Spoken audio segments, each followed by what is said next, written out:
na since sinabi niyo po per day kung sino, on July 13 ay matatapos ang presentation at cross-examine ni Attorney Loto? That depends on the panel of prosecutors and the defense as well.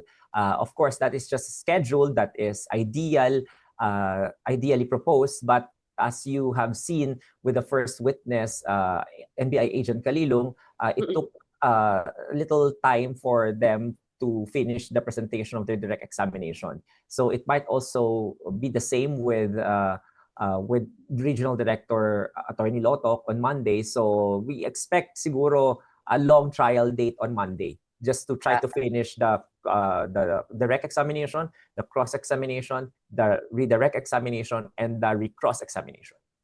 So no Attorney Zulaika on Monday?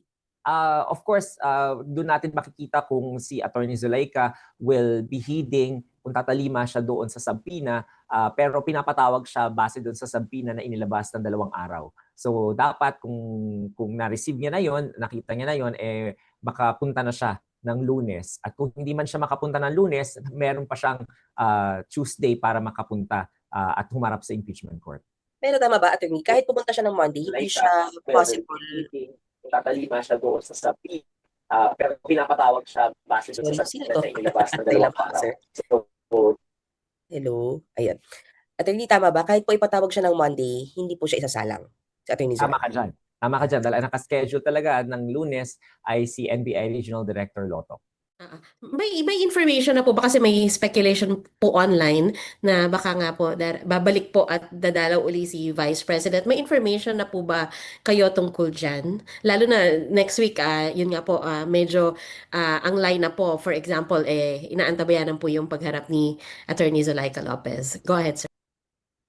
Sandra, doon sa pagpunta ni Respondent Vice President Duterte, araw-araw naman ini-expect ng Senado ang kanyang pagpunta. Dahil na rin karapatan niya yon bilang respondent doon sa impeachment trial. At kaya naman yung Senado, through the Office of the Senate Secretary, naghanda yan ng holding room talaga sa Vice Presidente to respect the office that she holds as well. And the stature that she has in our system of government. So kaya laging nakahanda naman yung holding room para sa kanya, whether magpakita talaga siya o hindi. Hindi na namin i-expect yon na hindi siya magpapakita. Basta ang expectation, magpapakita siya. So laging handa po ang Senado sa darating na pagkakataong ganun. Hi, Attorney. Opo, Attorney, yun lang, merong Facebook post kasi si Senator Robin Padilla, diniscuss niya yung tungkol sa mga video, yung kung alin ang original, alin ang raw. Hindi ba yun sakop ng sub judice rule? Pag binasa niyo po yung Rule 18 ng ating Senate Impeachment Rules, hindi po pinapayagan yung senator judges at saka po yung ating mga House prosecutors at yung mga defense counsels at pati na rin po yung mga private counsels o counsel for prosecutors na magsalita ukol po sa merito ng kaso. So, yun po yung malinaw lang sa Senate Impeachment Rules. Hindi ko po sinasabing may paglabag si Senator Judge Robin. Hindi po ako senador para mag-make ng determination kung ganon. So, I think kung meron pong sentimentong ganon, it will be coming from one of the senator judges. At baka pag napunta po tayo sa puntong yun, doon natin siguro malalaman kung medyo bibigyan lang ng paalala ng presiding officer yung ating mga senator judges I don't think i-contempt of court naman ng ating presiding officer yung mga ganon. May pinapasabina, merong ipipresent na kahit walang sabina at nakaschedule po ba si Director Matibag next week? Ayon po sa manifestasyon ng prosecution, hindi pa po si Attorney Matibag next week nakasalang. Sabi nila nung last day nung hearing, sa next week pa daw siya nakasalang. Although doon po sa unang request po nila, hindi talaga nila sinama si Attorney Matibag doon. Usually nagre-request ang isang panig ng subpoena dahil kailangan ito sa opisina nung testigo para siya ay ma-excuse at na makapag-absent doon sa opisina niya. Pangalawa, kapag yung testigo ay medyo may agam-agam sa pagpunta at hindi talaga o natatakot sa pagpunta, kinakailangan siyang pilitin o i-compel ng isang korte na papuntahin doon through compulsory process of subpoena ad testificandum. At pangatlo, kapag merong pangangailangan na sa legal processes para talagang walang excuse yung tao na yun na umattend, kaya nagpapa-issue ng subpoena. So kapag voluntary naman yan at nakausap mo na kagad at medyo wala naman siyang agam-agam sa pagpunta, medyo hindi na kinakailangan ng isang party na magpasubpoena ng testigo. Good morning po, attorney.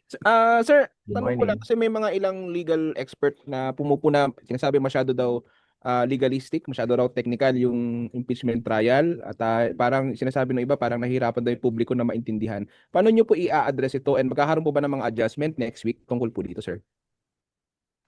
The impeachment court is aware of those kinds of sentiments. However, we also have to ensure na tayo ay tumatalima doon sa rules. Yung rules of evidence natin at saka rules of court na supposedly applicable at saka yung ating Senate impeachment rules. So kahit gusto nating gawin na parang ordinaryong investigasyon na katulad ng mga napapanood natin, hindi po ganun kasi ang court processes. Napaka-formal po ng court process. Kaya tayo bilang publiko, sumisilip lang tayo sa ganitong court process. Sir, last na lang. Yung bang pagpunta niya sa Senate po kahapon, paiwating na po ba yun na pupunta po siya sa Lunes? I cannot hazard a guess on her intention kung that is something that we can see kung pupunta siya o hindi. Of course, that's totally her prerogative. She is a free person to go anywhere she likes, and she is, I think, clothed with authority naman to represent the office of the Vice President as the Chief of Staff to do her function as a Chief of Staff. And as to the timing and mahirap pong hanapan ng meaning lahat ng mga bagay-bagay. But the law only presumes good faith on all parties, pati kasama na rin siya. So I think it's a fallacious thinking for everyone to conclude something out of an action of a person na hindi naman connected at all doon sa pagpunta o hindi pagpunta sa korte. Thank you, sir. Salamat. Next, Mr. Limon. Good morning po, Attorney Mary Reyes po, 1News1PH. May clarification lang din po ako, may tila po to. Yung kay Attorney Zulaika Lopez, safe to say, kahit hindi siya magpakita ng Monday, kung magpakita naman po siya ng Tuesday, okay na po yon. Hindi naman na siya kailangang ipa-showcause pa. Tama ka po dyan. Pero baka lang may magtanong lang rin, no? Ina-anticipate lang rin natin lahat ng pwedeng mga mangyari.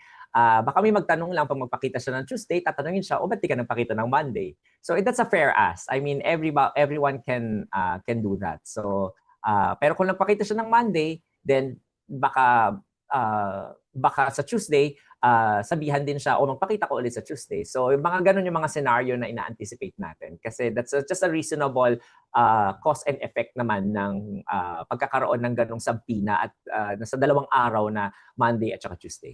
Singit lang, may po ito bago lang maghana. Attorney, bakit nga ba sinasabina si Attorney Zulaika ng Monday kung Tuesday pa pala siya pauupuin? Kasi yun yung request. Usually kasi kapag nagpapasabina ka ng 2 araw na ganyan, kasi baka may conflict of schedule dun sa unang araw. So para meron pang pangalawang araw na assured ka na pinapapunta mo rin siya. Hindi masayang yung pagre-request mo ng sabina. So hingi ka na ng mga 2 o 3 araw para sure ka na parang talagang pupunta yung pinapasabina mong testigo. Parang So options yun lang lang. yun. Parang ano lang yun. Just to be on the side of safety, I think the prosecution wanted to ensure lang na parang she will attend either or both days.